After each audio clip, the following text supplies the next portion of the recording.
నమస్తే, welcome to focus. సామాన్యులు బారులు తీరుతుంటే వ్యాపారులు బావురుమంటున్నారు. ఏం చేద్దాం, భరించాల్సిందే నుంచి ఎన్నాళ్ళనే వరకు వచ్చింది వ్యవహారం. దీనికి తోడు 1వ తారీఖు ముంచుకొస్తోంది. నెల ఖర్చులకు మార్గమేది. సామాన్యుడి బతుకు దినదిన గండంగా మారిన విధమేంటో ఇప్పుడు చూద్దాం.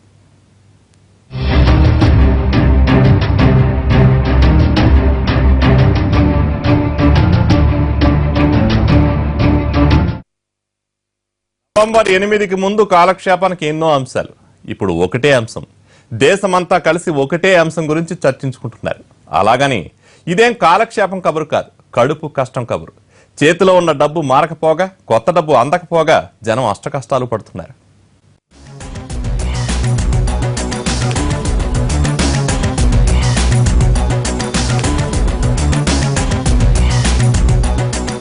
యాభై రోజులు ఓపిక పట్టండి అన్నారు.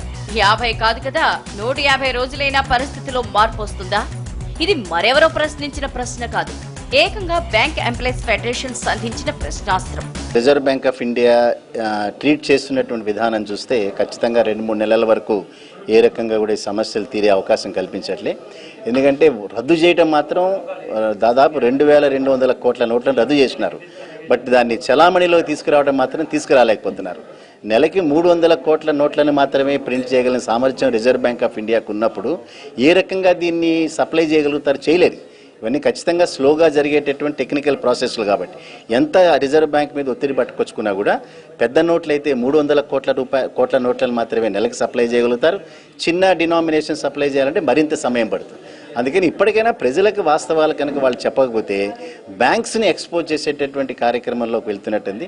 న్యాచురల్గా ఖాతాదారులందరూ కూడా బ్యాంక్ ఎంప్లాయీస్ మీద, బ్యాంక్ బ్రాంచుల మీద, పల్లెల్లో అదే రకంగా ఒక మాదిరి పట్టణాల్లో ఉండేటటువంటి బ్రాంచుల మీద ఈ రకమైనటువంటి ఆరోపణలు చేస్తున్నారు. ఇవి సత్వరమే కనుక చేయాలంటే కనీసం రిజర్వ్ బ్యాంక్ ఆఫ్ ఇండియా వాస్తవాలు చెప్తూ వీటిని సప్లై, ఈ క్యాష్ సప్లై అనేటటువంటి పెరగాల్సిన అవసరం.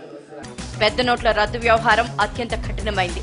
దాని తీవ్రత, తదనంతర పర్యవసానాలు ఏమాత్రం గుర్తించినట్లు కనిపించదు. ఎంతో చిన్న విషయంగా భావించి తేల్చేశారు. దీంతో భారం మొత్తం ఆర్బీఐ మీద పడింది. మనకున్నవే 4 ముద్రణాలయాలు. డిమాండ్కి సరిపడ్డ నోట్ సప్లై చేసే కెపాసిటీ వీటికి లేదు. రాత్రింబవళ్లు కష్టించినా ప్రయోజనం కనిపించదు. ఎలాంటి ముందు జాగ్రత్త తీసుకోకుండా మోడీ ఇలాంటి నిర్ణయం ఎందుకు తీసుకున్నట్లు? ఇది ప్రస్తుతం జనం కసుమంటున్న విధానం. నా సొమ్ముకు అభద్రత అనేది వచ్చిందని చెప్పి ప్రతి ఖాతాదారుడు, ప్రతి ప్రజానీకం గల ఫీల్ అయ్యారు. ముఖ్యంగా సామాన్య ప్రజానీకం రేపటి కోసం వాళ్ళు ఏ కార్యక్రమమైన వివాహం కానివ్వండి, ఇంట్లో మెడికల్ ఖర్చులు కానివ్వండి, విద్యా ఖర్చులు కానివ్వండి, రొటీన్ విషయాలు కానివ్వండి, దీనికి మనం బ్యాంకులో ఎప్పుడైనా డ్రా చేసుకోవచ్చు. మన సొమ్ము మనది ఉన్నది. 10,000 కానీ 20,000 కానీ 1,00,000 కానీ దాచుకున్నది అవసరార్థం బ్యాంకుకి వెళ్ళి ఎప్పుడైనా తీసుకోవచ్చు అనే నమ్మకంతో ఉన్న వాళ్ళకి ఒక్కసారిగా అశానిపాతంలా, పిడుగుపాటలా వార్త చేరింది. దాంతో అవసరం ఉన్నవాళ్ళు, లేని వాళ్ళు, రేపు రాబోయే అవసరాల కోసం కూడా అందరూ ఒక్కసారిగా బ్యాంకు దగ్గరికి రావు. ఇప్పుడు దేశవ్యాప్తంగా జనం పరిస్థితి ఎలా ఉందో చెప్పాలా? దినదిన గండంగా ఉంది.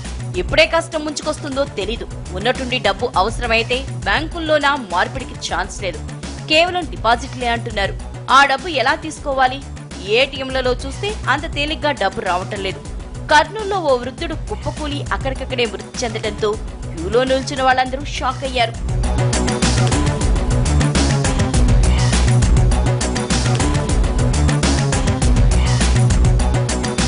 నిన్నటికి నిన్న కేంద్ర మంత్రి సదానంద గౌడ్ నోట్ల రద్దు వ్యవహారంతో తీవ్ర ఇబ్బందులను ఎదుర్కొన్నారు. తన సోదరుడి ఆసుపత్రి ఖర్చు కోసం పాత నోట్లను బయటకు తీస్తే సిబ్బంది కొత్త నోట్లు చెల్లించక తప్పదని తేల్చి చెప్పేశారు. ఒక మంత్రి విషయంలోనే ఇంత కఠినంగా వ్యవహరిస్తే ఇక మామూలు మనుషులెంత? ఇది ప్రస్తుత జనాన్ని తొలిచేస్తున్న ప్రశ్నలలో మరో ప్రశ్న. నల్లధనంతో తమకేమాత్రం సంబంధం లేకున్నా క్యూలో నిల్చుని ప్రాణాలు పోగొట్టుకున్నారు. అత్యవసరానికి తగిన డబ్బు లేక కొందరు ఉసురు పోగొట్టుకున్నారు. చిల్లర దొరకలేదని ఓ గుంటూరు యువకుడు ఆత్మహత్య చేసుకున్నాడు. ఇంకెన్ని ప్రాణాలు పట్టుకుపోతుంది ఈ నోట్ల రద్దు వ్యవహారం?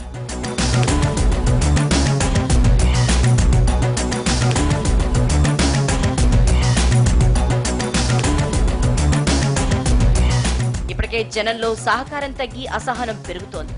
1-2 రోజులు అడ్జస్ట్మెంట్ అయితే పర్లేదు. రోజుల తరబడా ఇన్ని రోజుల పాటు జనం క్యూలో నిల్చుని అవస్థలు పడ్డవేంటి? తగినంత కొత్త డబ్బు తయారు చేసి నోట్ల మార్పిడి ప్రకటన చేస్తే ఏమవుతుంది? ఇలా ఎందుకు చేయలేదు? ఇది అసలు నల్లధనం మీద యుద్ధమా లేక మామూలు మనుషుల నడ్డి విరిచే ప్రయత్నమా? క్యాష్ సప్లై బాగానే ఉంటుందని వచ్చింది సార్, మాకైతే న్యూస్ వచ్చింది. సో మండే నుంచి మాకు క్యాష్ కానీ వస్తే డైలీ ఒక 20 lakhs కానీ మాకు వస్తే మేము ఒక 6-7 lakhs ఏటీఎం పెట్టి రిమైనింగ్ మేము కస్టమర్స్కి ఇవ్వడానికి, అంటే మాకు ఇవ్వడమే 10 lakhs ఇస్తున్నారు సార్. అదే ఏటీఎంలో పెడితే ఇంకా మేము ఇక్కడ కౌంటర్లో ఇవ్వడానికి క్యాష్ సరిపోదు. దానివల్ల ఏటీఎంని అయితే మేము 1 week నుంచి ఆపేసాం. ఇది చాలదన్నట్లు బ్యాంకుల్లో, పోస్ట్ ఆఫీసుల్లో నల్లధనాసురులకు సహకరిస్తూ కొందరు అధికారులు నోట్ల మార్పిడి చేయించి పెడుతున్నారు. అందినికడికి కమిషన్లు దండుకుంటున్నారు. అప్పుడెప్పుడో మద్యపాన నిషేధం నాటి జ్ఞాపకాలని గుర్తుకు తెస్తున్నారు. ఎందుకు ఈ అలజడి? ఎవరిని టార్గెట్ చేస్తే ఎవరు చిక్కారు, మరెవరు బొక్కుతున్నారు అర్థం కాక రోజు పేపర్లు, టీవీలలో వచ్చే వార్తలతో సతమతమైపోతున్నాడు సగటు జీవి.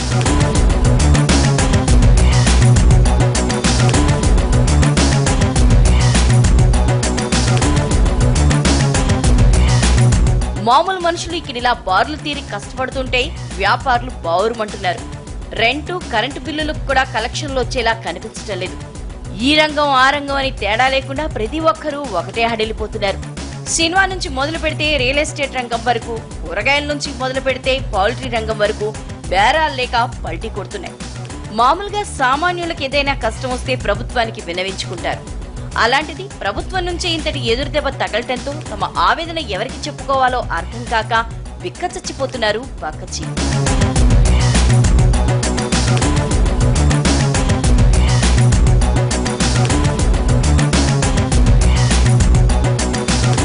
ఏంటి ఘోరం? మేమేం అన్యాయం చేశామని? ఏంటి అన్యాయం? మేమేం తప్పు చేశామని? డబ్బున్నా దాన్ని వాడుకోలేని దుస్థితి ఏంటి? మన్మోహన్ సింగ్ చెప్పినట్లు తమ డబ్బు తాము వాడుకోవడానికి ఇన్నేసి కష్టాలా అన్నది ప్రతి ఒక్కరి ఆవేదనగా తెలుస్తోంది. కదిలిస్తే చాలు కరెన్సీ కష్టాల్ని ఏకరేవు పెట్టేస్తున్నారు. తదనంతర పరిణామాల్ని ఊహించుకుని ఇప్పటి నుంచే కుమిలిపోతున్నారు. డబ్బు దాచుకున్న ఖాతాదారుడు, బ్యాంకు మీద నమ్మకంతో అనేక సంవత్సరాలుగా రోజు మాతో లావాదేవీలు చేస్తున్న ఖాతాదారుడు వచ్చి తన ఇంట్లో ఉన్నటువంటి అత్యవసరమైన పరిస్థితుల్లో తన ఆరోగ్యం కోసం కానీ, వైద్యం నిమిత్తం కానీ ఒక 1000 రూపాయలు, 2000 రూపాయలు అడుగుతుంటే అతని డబ్బుని ఇవ్వలేనటువంటి పరిస్థితి ఇది మా మీద ఎక్కువగా ఒత్తిడి క్రియేట్ చేస్తుంది.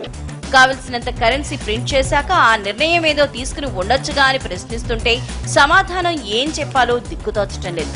అయినా ఏటీఎం మిషన్లో పట్టని చిన్న నోట్లను ముందుకు తేవడం ఏంటి? వీటి వల్ల జనం క్యూలో అష్టకష్టాల్ని అనుభవించడం ఏంటి? అసలు ఈ నిర్ణయం ఆలోచించే తీసుకున్నారా అన్నది సామాన్యుడి ఆక్రందన.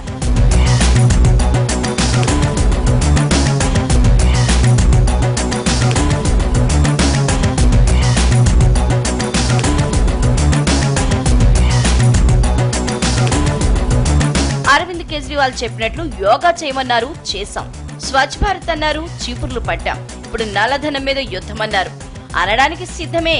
మరి సైనికుడికి తగిన ఆయుధాల్ని అందించాక కదా యుద్ధం మొదలు పెట్టేది.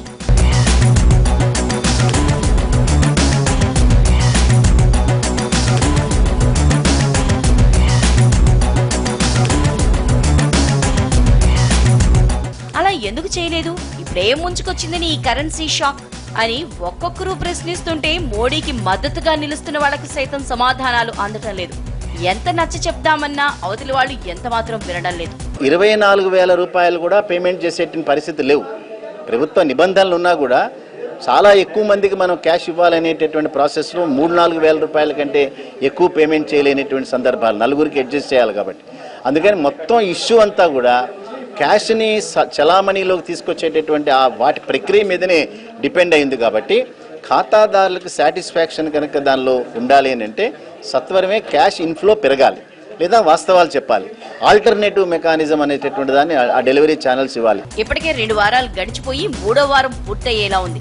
8 నెలల కసరత్తు అంటున్నారే, ఇదేనా ఆ కసరత్తు అని నిలదీస్తున్నారు కొందరు.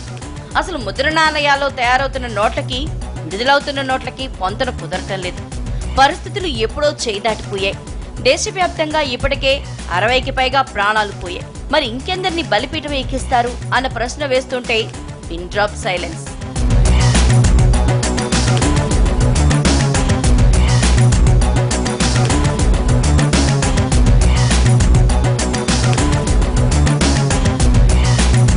యాభై కాదు 150 రోజులు టైం తీసుకోండి. బ్యాంకులతో పాటు ఏటీఎంలలో తగిన నోట్లను సర్దుబాటు చేయండి. తర్వాత పరిస్థితులు ఎలా ఉంటాయో ఊహించనల్లవి కాదు. డిజిటల్ మనీ మీద క్లాసులు తీసుకోవటం కాదు, కనీస పరిజ్ఞానం వాడి ఏం జరుగుతుందో ఏం జరగనుందో జస్ట్ ఒక్కసారి ఊహించండి, అన్ని మీకే అర్థమవుతాయని అంటున్నారు నిపుణులు.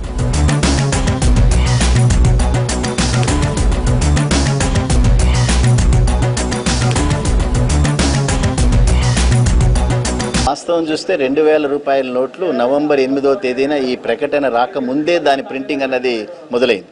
500 రూపాయల నోట్లు 8వ తేదీ తర్వాత మాత్రమే ప్రింటింగ్ చేసినారు దీన్ని. సో ఈ వ్యత్యాసం ఉంది కాబట్టి 500 రూపాయల నోట్లు ఎక్కువగా చలామణిలోకి రాలేదు. 2000 రూపాయల నోట్లు ప్రకటనకు ముందే ప్రింట్ అయినాయి కాబట్టి కొద్దిగా ఎక్కువ మొత్తంలో చలామణిలోకి వచ్చినాయి. బట్ అది ప్రజల దగ్గర ఆ లిక్విడిటీ చిల్లర లేదు కాబట్టి ఎక్కడ షాప్స్ దగ్గర ఎస్టాబ్లిష్మెంట్ దగ్గర కూడా లేదు. సో అంచేత అది చలామణిలో పట్టుకొచ్చినా కూడా అది అంత ఉపయోగపడేటువంటి కార్యక్రమం కింద కనిపించట్లేదు.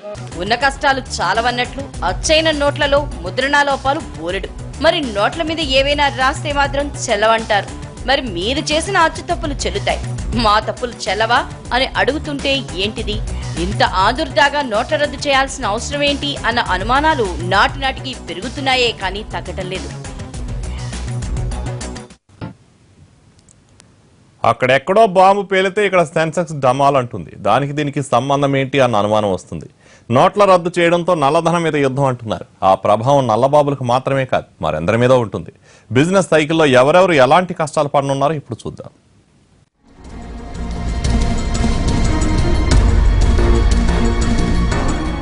ఈ ఆర్థిక సంవత్సరంపై పెద్ద నోట్ల రద్దు ప్రభావం ఉంటుందని అంటారు తెలంగాణ సీఎస్ రాజు శర్మ. రాష్ట్ర ప్రభుత్వ ఆదాయం 3000 కోట్లకు పైగా తగ్గే అవకాశం ఉందని ఇప్పటికే ఒక అంచనాకు వచ్చేశారు. మాజీ ఆర్థిక మంత్రి చిదంబరం అయితే విడతల వారీగా నోట్ల రద్దు ప్రభావం ఉండే ఛాన్స్ ఉంటుందని అంటారు. ప్రస్తుతం ప్రజలు అనుభవిస్తున్న ఇబ్బందులు జస్ట్ శాంపిల్స్ మాత్రమే, ముందుంది ముదుసళ్ల పండగ అంటున్నారు. నోట్ల రద్దు ప్రభావంతో కేవలం కామన్ మ్యాన్ మాత్రమే కాదు, వివిధ రంగాలు తీవ్ర ఇబ్బందుల్లో పడబోతున్నాయని తేల్చి చెప్పేశారు.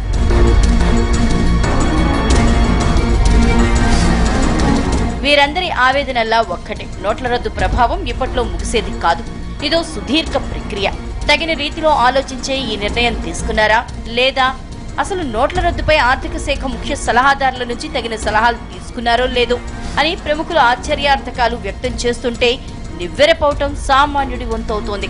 కొత్త అకౌంట్స్ కూడా ఓపెన్ చేయడానికి సిద్ధంగా ఉన్నామని చెప్తున్నారు. మరోవైపు క్యాష్ తక్కువ ఉంది కాబట్టి తక్కువ ఉన్న నేపథ్యంలో కేవలం 4000 మాత్రం ఇవ్వడానికి సుముఖం వ్యక్తం చేస్తున్నామని చెప్తున్నారు.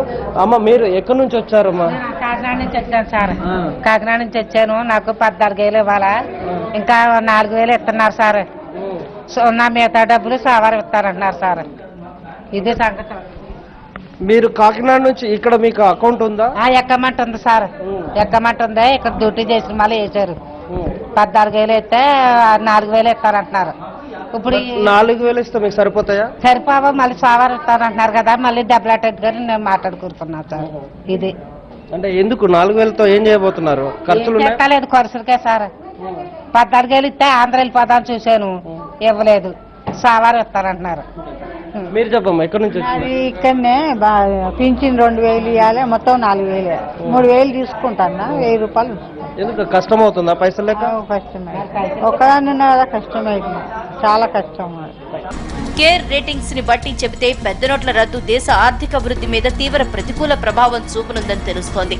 అంబిట్ క్యాపిటల్ లాంటి సంస్థలు ఇప్పటికే అంచనాల్ని సిద్ధం చేశాయి. ప్రస్తుత ఆర్థిక సంవత్సరానికి చెందిన వృద్ధి రేటుపై రద్దు ప్రభావం 0.3% నుంచి 0.5% వరకు ఉంటుందని తెలుస్తోంది.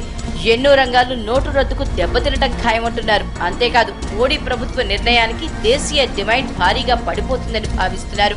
దీనివల్ల 2017-18 ఆర్థిక సంవత్సరానికి 5.8% మాత్రమే వృద్ధి నమోదవుతుందని ఈ సంస్థల విశ్లేషణ.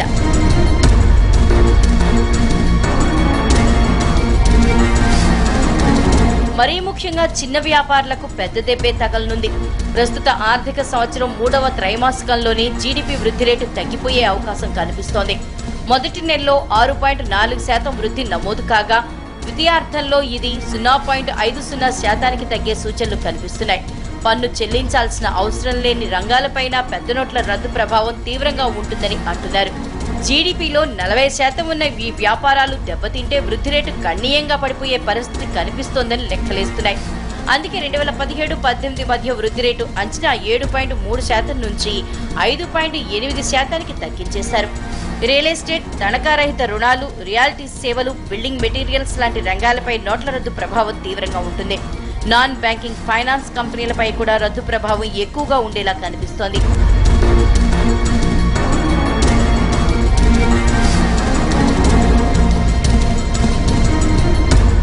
ఒక్క మద్యం తప్ప మిగిలిన రంగాలేవి అంత గొప్పగా రాణించేలా కనిపించడం లేదు.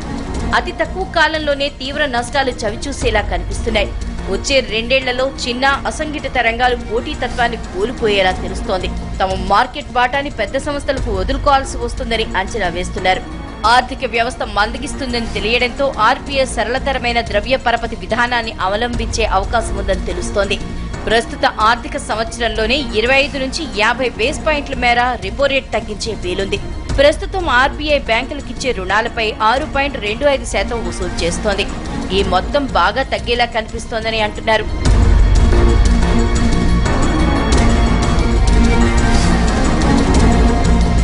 పెద్ద నోట్ల రద్దు ప్రభావం వల్ల వ్యవస్థలో డిమాండ్ బాగా తగ్గుతుందని సిటీ, కోటాక్, హెచ్డిఎఫ్సి లాంటి సంస్థలు ముందే ఒక అంచనాకు వచ్చేశాయి.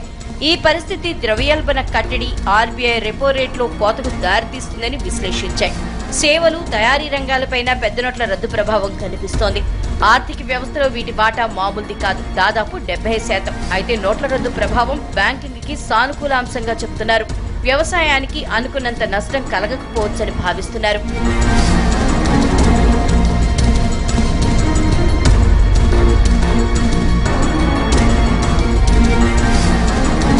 సేవల రంగంలో వాణిజ్యం, హోటల్, రవాణా వంటి రంగాలపై తీవ్ర ప్రతికూల ప్రభావం చూపుతుందని తేలిపోయింది.